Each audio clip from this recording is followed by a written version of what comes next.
భారతదేశ చరిత్ర ముఖ్యమైన ఘట్టాలు, తేదీలు 78 AD శక యుగ ఆరంభం, 1405 పాహ్యాన్ భారత దర్శనం, 1336 విజయనగర సామ్రాజ్య స్థాపన, 1347 బహుమని రాజ్య స్థాపన, 1398 తైమూర్ దండయాత్ర, 1498 వాస్కోడి గామా భారత్ సందర్శన,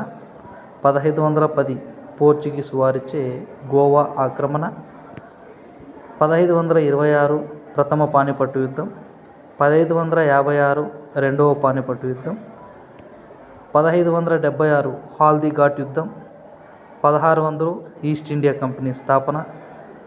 1757 ప్లాసీ యుద్ధం, 1761 మూడవ పానిపట్టు యుద్ధం,